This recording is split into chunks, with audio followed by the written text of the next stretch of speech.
What happens when a daytime television host pushes too far and a Hollywood legend pushes back even harder? What you're about to witness is the most explosive live television moment in recent memory, a confrontation so intense it ended with one of daytime TV's biggest personalities walking off her own show and never coming back.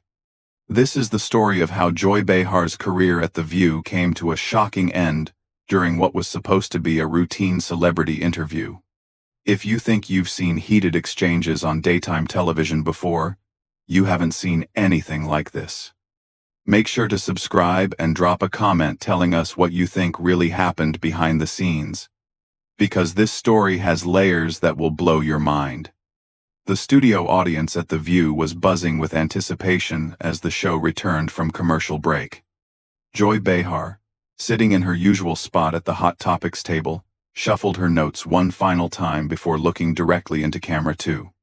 She had that familiar glint in her eye, the one her longtime viewers knew meant she was about to stir the pot. "Welcome back to The View," Joy announced with her trademark New York accent cutting through the studio air.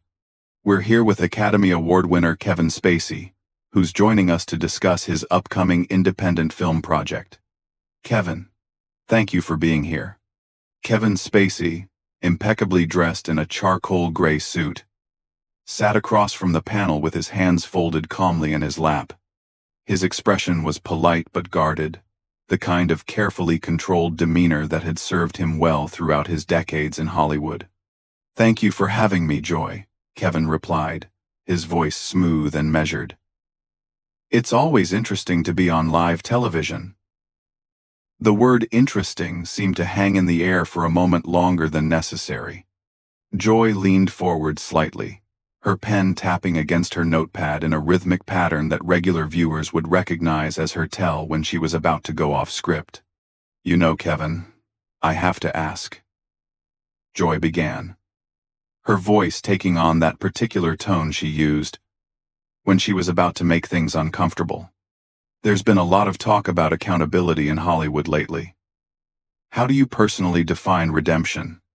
The question landed like a stone dropped into still water.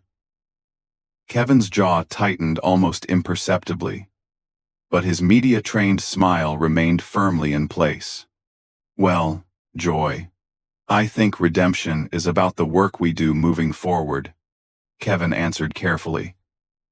"It's about contributing positively to the artistic community and focusing on the craft that brought us all together in the first place." "But is it really that simple?" Joy pressed, her voice growing sharper. "Can someone just decide they've moved forward and expect everyone else to move with them?" The studio audience had grown noticeably quieter.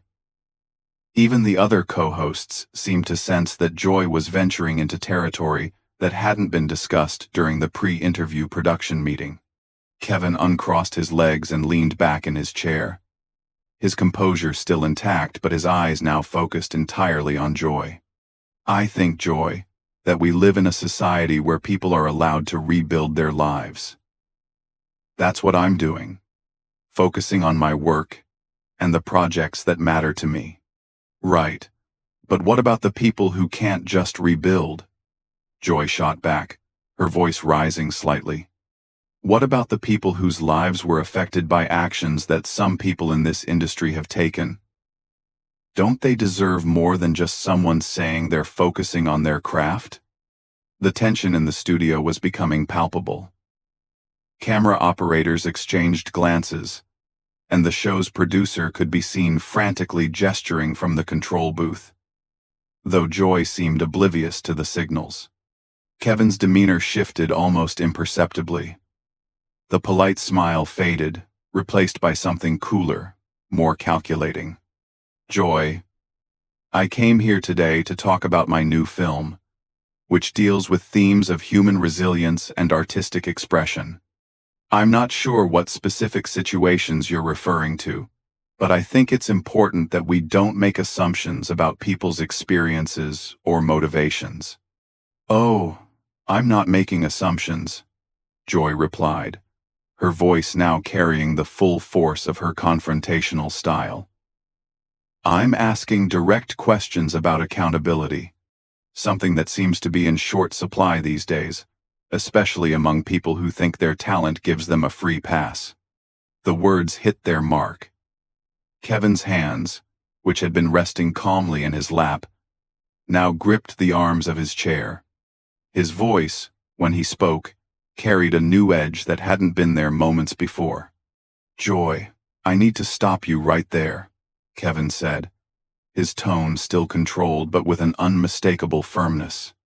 "You're making some very serious implications on live television, and I think you need to be very careful about the territory you're walking into." But Joy was in full attack mode now, the kind of confrontational stance that had made her a polarizing figure in daytime television. "I'm being careful, Kevin. I'm being careful to ask the questions that need to be asked. The questions that maybe other people have been too intimidated to ask." "Round. Intimidated?" Kevin repeated, his eyebrows raising slightly. "That's an interesting choice of words, Joy. Are you suggesting that other interviewers have been intimidated by me?" "I'm suggesting that maybe it's time someone asked the hard questions without worrying about ruffling feathers," Joy fired back. "Maybe it's time someone said what everyone else is thinking." Kevin was quiet for a long moment, and the silence stretched across the studio like a taut wire. When he finally spoke, his voice was dangerously quiet. "And what exactly is it that you think everyone is thinking, Joy?" The question hung in the air like a challenge. Joy's co-hosts were now openly uncomfortable, shifting in their seats and exchanging worried glances. The audience seemed to sense that they were witnessing something that was spiraling far beyond a typical daytime television interview. Joy, however, seemed energized by the confrontation. "I think everyone is wondering how someone can just show up and expect to be treated like nothing ever happened. I think people are wondering about accountability, about consequences, about whether talent really does give someone a free pass to just move on." Kevin's response, when it came, was delivered with the precision of a seasoned actor who knew exactly how to make every word count. "Joy, let me ask you something," Kevin said, his voice now carrying a subtle but unmistakable threat. "Do you really want to continue down this path on live television? Because once we go there, we can't go back, and I'm not sure you're prepared for where this conversation might lead." The threat in Kevin's voice was unmistakable, but Joy Behar had built her career on not backing down from confrontation. If anything, his warning seemed to fuel her determination to push even harder. "Are you threatening me, Kevin?" Joy asked, her voice cutting through the studio tension like a blade. "Because if you are, I think our viewers deserve to know exactly what kind of person they're dealing with." Kevin's laugh was soft but completely devoid of humor. "Threatening you? Joy, I'm trying to save you from yourself. You're walking into a conversation that you're not equipped to handle, making accusations on live television without any regard for the consequences. The only consequences I'm worried about are the ones that happen when people don't speak the truth." Joy shot back, leaning forward in her chair. "And the truth is that some people think they can just rehabilitate their image with a few interviews and expect everyone to forget what happened." "What exactly do you think happened, Joy?" Kevin asked, his voice dropping to an almost conversational tone that somehow made his words more menacing. "Because I'm very curious to hear what version of events you think you know." Joy's co-hosts were now openly trying to intervene. Whoopi could be seen making subtle hand gestures, trying to signal Joy to pull back. But Joy was completely focused on Kevin, as if the rest of the studio had disappeared. "I think what happened is that powerful people got away with things they shouldn't have gotten away with," Joy said, her voice rising with each word. "And I think some of those people are now trying to pretend it never happened." Kevin was silent for a long moment, studying Joy with the intensity of someone calculating his next move. When he spoke, his voice carried the kind of quiet authority that had made him one of Hollywood's most compelling villains. "Joy, you're making a very serious mistake right now," Kevin said slowly. "You're confusing having a television show with having actual power. You're confusing being loud with being right. And you're about to learn the difference." "Is that another threat?" Joy demanded, her voice now loud enough that it echoed slightly in the studio. "Because I've been threatened by better people than you? And I'm still here." "No, Joy, it's not a threat," Kevin replied, his composure never wavering. "It's a promise. You want to play this game? Let's play. But let's make sure we're both clear on the rules." The studio had fallen completely silent, except for the low hum of the cameras. Even the crew members had stopped moving, sensing that they were witnessing something unprecedented. "What rules?" Joy asked. Though, for the first time since the conversation began, there was a slight tremor in her voice. Kevin smiled, but it was the kind of smile that belonged in a thriller movie. "The rules are simple, Joy. You want to talk about accountability? Let's talk about your accountability. You want to discuss people's past actions? Let's discuss yours." "My past actions?" Joy laughed, but the laugh sounded forced. "What are you talking about?" "I'm talking about the fact that you've built your entire career on attacking people who can't fight back," Kevin said, his voice gaining momentum. "I'm talking about the countless guests who've sat in that chair while you ambushed them with questions they weren't prepared for, accusations they couldn't defend against on live television." Joy's face was beginning to flush red.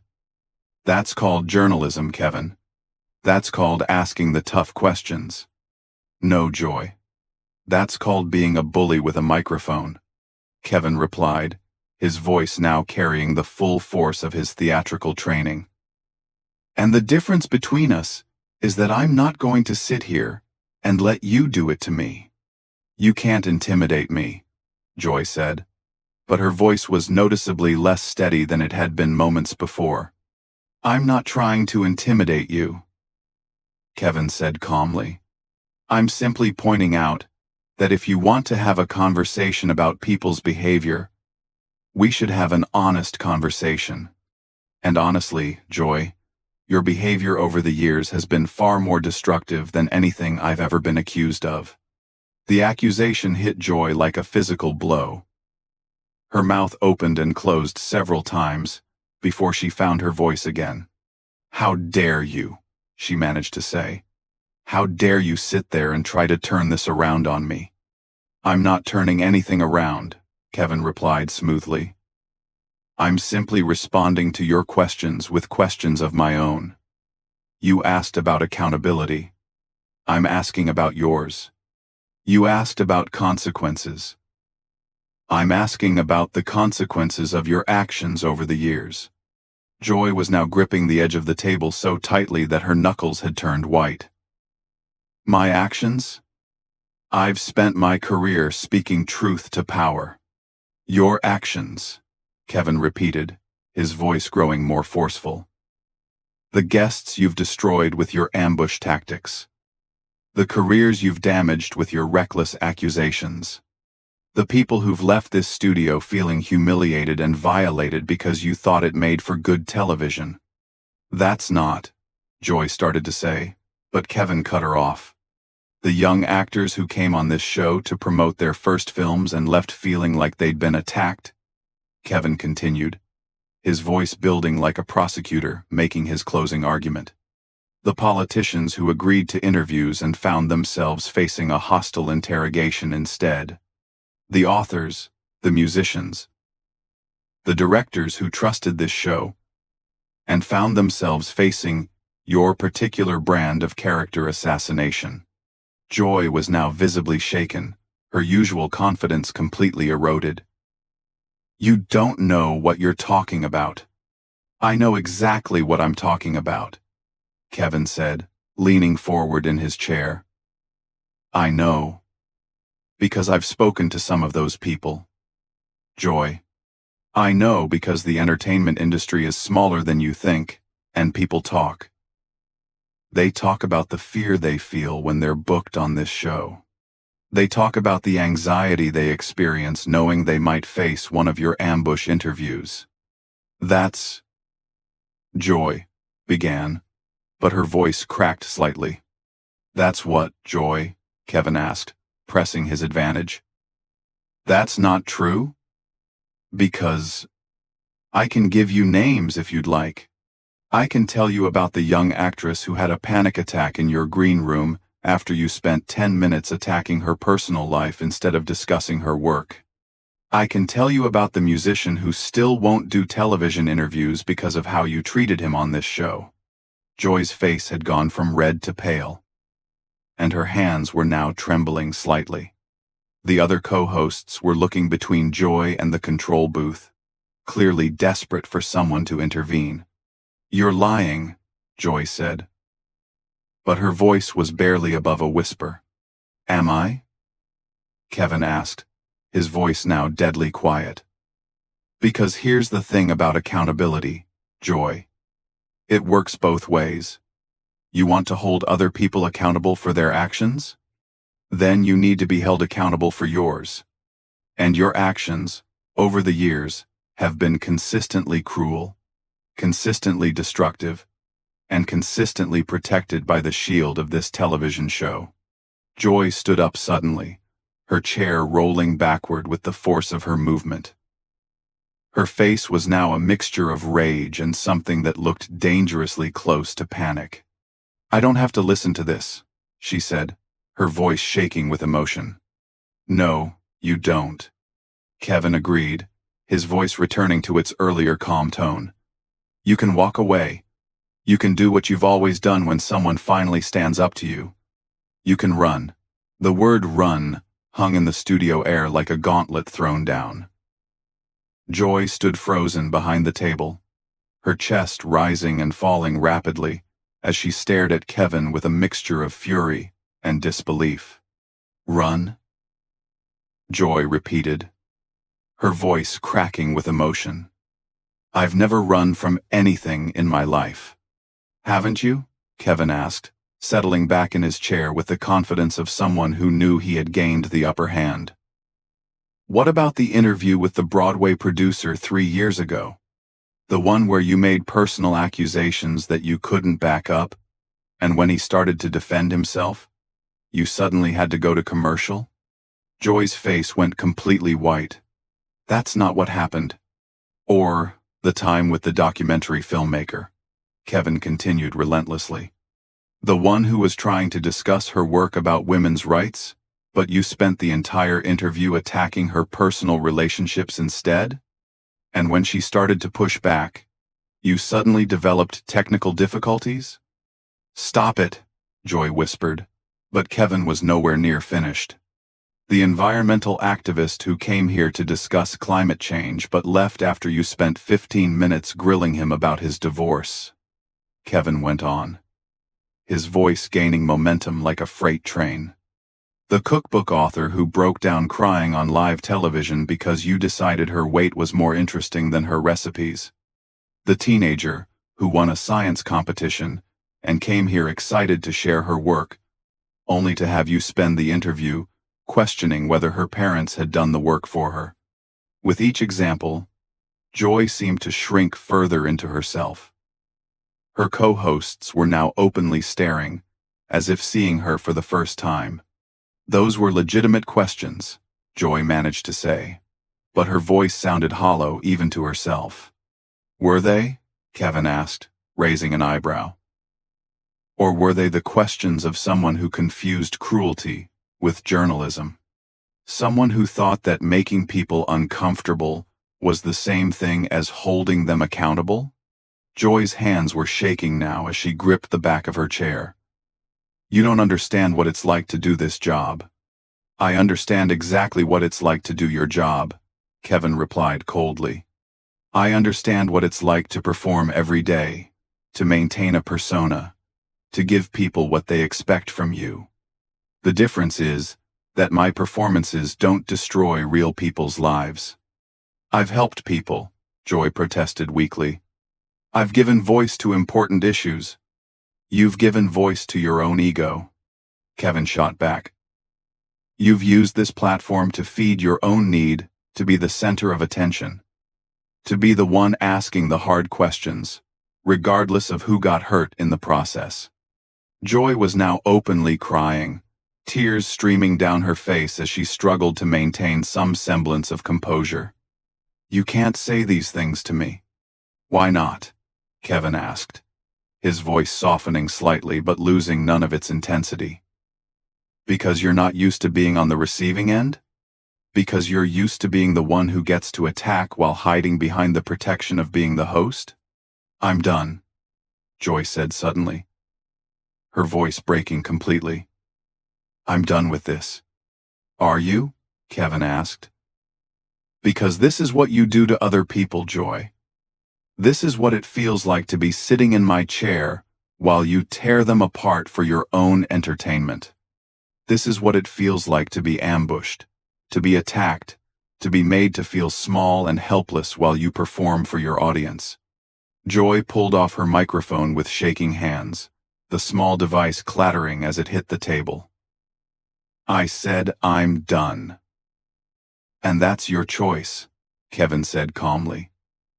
Just like it was their choice to leave, to walk away, to refuse to come back on television because of how you treated them. The only difference is that they didn't have anywhere to run to.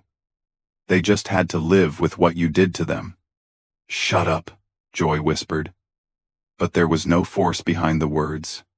The young mother who came here to talk about her book on parenting and left feeling like a failure because you questioned every choice she'd made. Kevin continued inexorably. The war veteran who wanted to discuss PTSD awareness, but ended up being grilled about his personal struggles instead of his advocacy work. The small business owner who came here proud of her success and left feeling like a fraud because you spent the interview suggesting she didn't deserve her achievements. Joy was backing away from the table now, her face streaked with tears and mascara. Stop it. Just stop it. The high school teacher who won a national award and came here excited to talk about education, only to have you spend the entire time questioning her methods and making her defend herself to a national audience.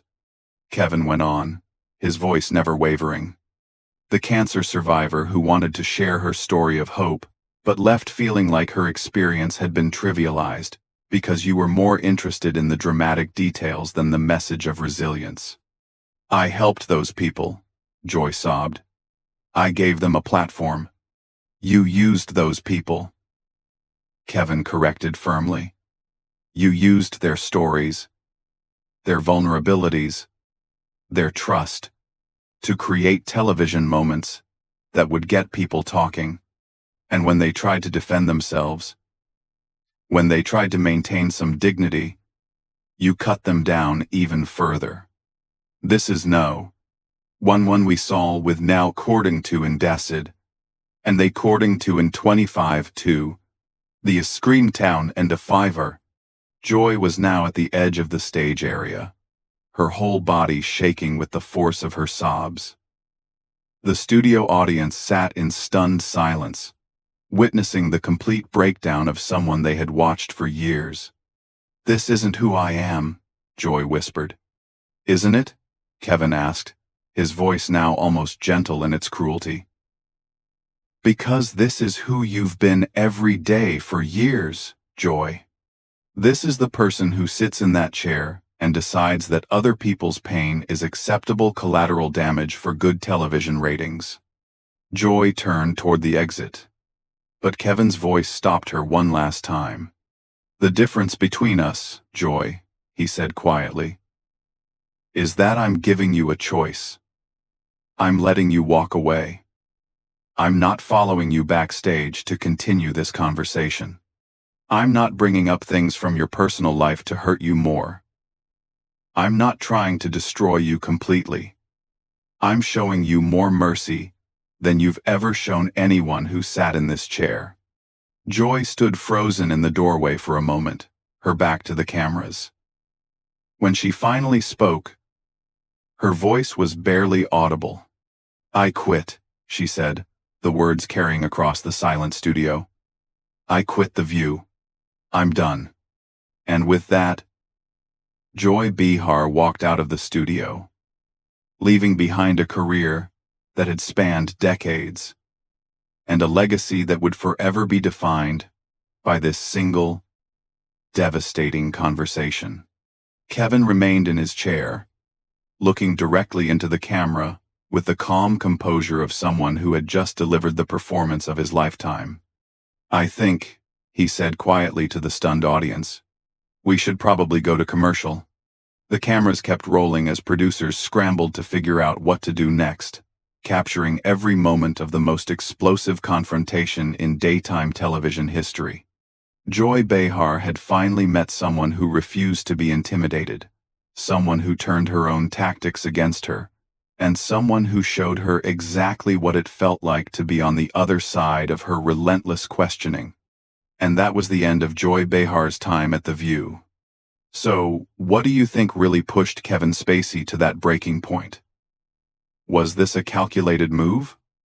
Or did Joy finally push the wrong person too far? Subscribe to the channel and drop a comment with your theory about what was really going through Kevin's mind during that explosive confrontation. Because this story has more layers than what we saw on screen.